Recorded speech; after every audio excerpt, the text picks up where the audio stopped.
大家好，欢迎来到密集投资频道。今天是2026年的3月6日，星期五，我们来跟大家做一个总结吧。那么这一周的行情，我相信很多盯着盘看的朋友心脏都快受不了了。我们这周周初的时候就跟大家在讨论霍尔木兹海峡到底封不封，川普要不要封。不管他们封不封，我相信很多朋友已经封了。我也给大家承认一句话，这一周是我带群这么多年以来，我觉得为数不多的让我觉得极其累的一周。因为每一天都是大涨大跌，然后盘中我们去入场，然后呢到了高点进行止盈，然后第二天又翻盘，又是一个大跌。但是呢，这个行情是非常锻炼人的。我们具体的跟大家讲一下昨天和今天发生的一些事情。那么昨天大家都可以看到，盘中周四有一个大跌，大家很多人都以为要崩了，结果尾盘神奇拉升，走出一个深 V，而且呢，夜盘期货继续大涨，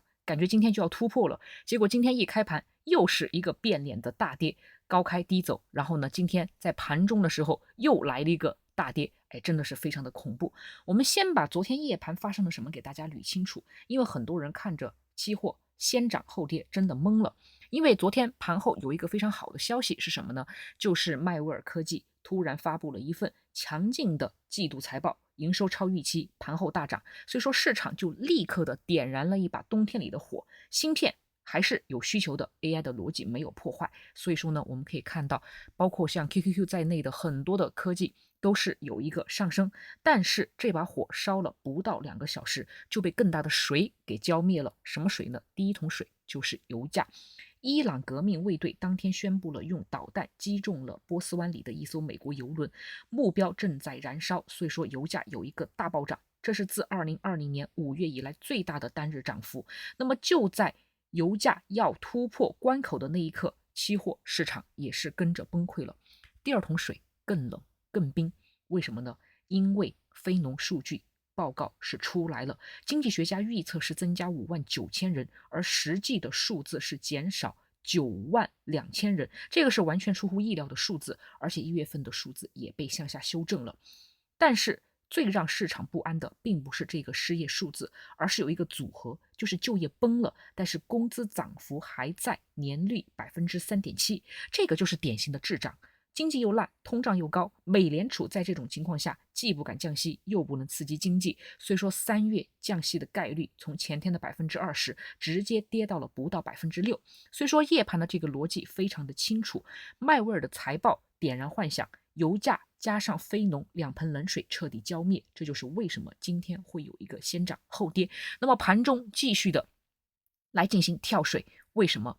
就是甲骨文和 OpenAI 终止扩建。甲骨文和 OpenAI 已经放弃了扩建德州旗舰 AI 数据中心的计划，原因这个我也跟大家讲过很多次，是什么情况？就是融资谈判久拖不决，以及 OpenAI 自身需求的变化。但是有一个关键细节在这里，就是说这个空出来的扩建地块 Meta 已经在考虑接手租用，而且是英伟达主动帮忙牵线撮合 Meta 和开发商的谈判。而且还有另外一个背景，就是甲骨文正在计划裁员数千人，以应对 AI 数据中心扩张带来的资金紧张问题。那么很多朋友就在想一个问题，就是说这个消息到底是大利空还是中性的消息？我来给大家讲一下。表面看 AI 扩张停摆是一个绝对的利空，但是深层扒开来看，这件事情比我们想象的复杂的要多。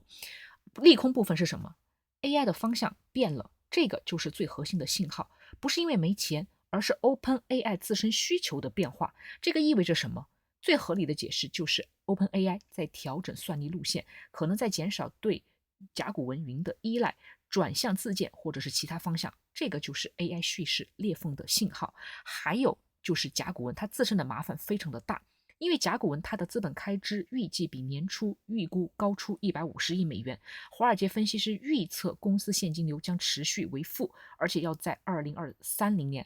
年才能够看到回报。一个 AI 基础设施公司因为建 AI 数据中心而陷入财务困境，我告诉大家，这句话绝对是很大的讽刺。这个讽刺很深很深，但是呢，需求没有消失，只是换了买家而已。Meta 这边立刻接手，英伟达亲自帮忙牵线，说明算力需求本身没有减少，只是甲骨文和 OpenAI 这组组合出现了问题。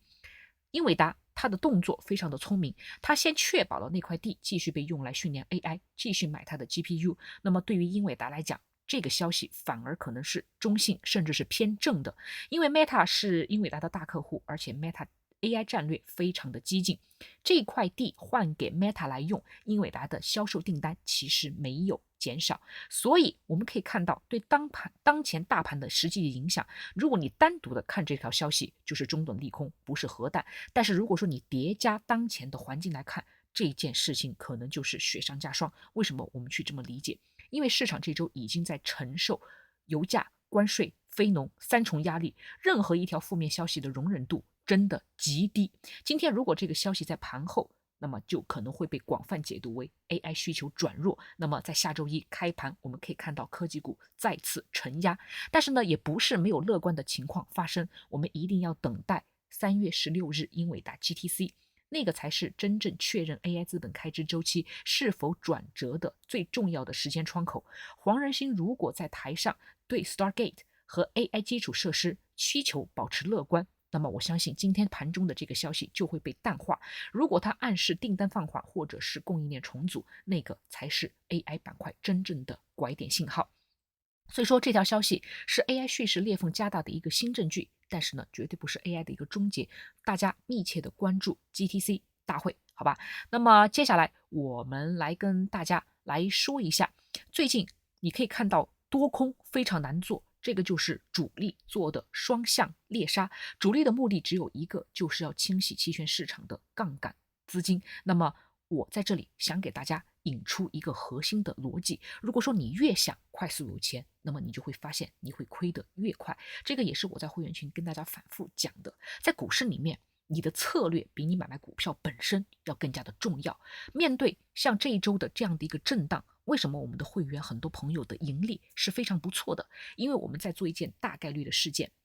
哪怕有一些个股它的这个翻倍的概率很高，但是我们还是会放弃，因为它的风险很高。那个如果你已经就是有盈利了，你要告诉自己这个是运气，并不是实力。但是如果说有一个操作，在1个月里有80%的概率能够赚5到8%，那么你一定要做，因为1年你只需要把握这几次机会，那么你就大大的跑赢大盘了。3-5年下来，账户翻倍是轻而易举的，这个就是慢即是快的一个道理。那么今天的这个盘面，我相信会惩罚很多急躁的人，但是会奖励那些愿意像滚雪球一样慢慢变富的人。那么我们给大家讲一下，我发现一个非常有意思的一个看点，就是说这一周震荡很多，但是每天的大跌都有收复，给了多头更多的希望。你可以看到每天我们就看 QQQ 哈 ，QQQ 是比较好看一点的，因为每一天 QQQ 都感觉是摇摇欲坠，每天都有利空，因为川普的半导体禁令以及地缘政治。但是你观察到一个现象没有？它到底出现的巨阴线没有？没有。那么这周的 K 线要么就是带长下影线的锤子线，要么就是实体很小的阴线，甚至还有前天的这种阳线的反包。这说明什么呢？这就说明空头每一次发力都被多头给挡回去了。你试想一下，如果说主力真的要出货，真的要崩盘，K 线图上它会出现连续放量的大阴线，然后呢直接的去击穿所有的均线。我们可以看到，就是在昨天前天，这个均线始终的还有一个缠绕，一离开600这个位置，就像是有强有力的胶水一样，跌破了马上给拉回来。这个在技术分析里面有一个叫做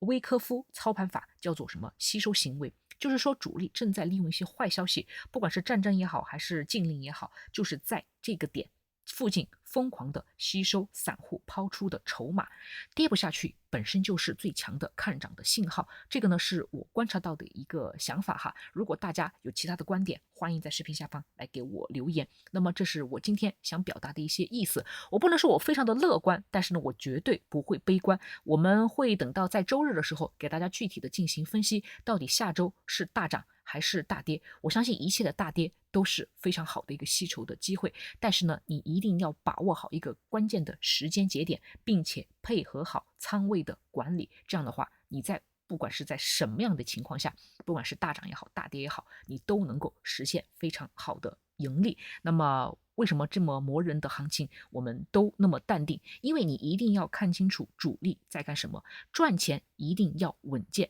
一定要把握好时机，然后去进行入场。你可以看到我们今天还有就是在这几天很多的会员朋友盈利情况非常的不错。如果大家想在这样的震荡市里面好好学习的话，这是最好的一个机会，好吧？你看像这位朋友，他就说了一句话，我觉得非常的好玩哈。他说对我们群最不满意一点就是大家都赚的比我多，而且还不加任何掩饰，很多的这个盈利单都是清清楚楚、明明白白的。我们欢迎大家来，就是周末的时候加入我们会员群，好好的去学习。我相信在下周会有非常多的机会让你去盈利，好吧？那么今天的视频我们就讲到这里，希望大家过一个美好的周末。我们下期视频再见。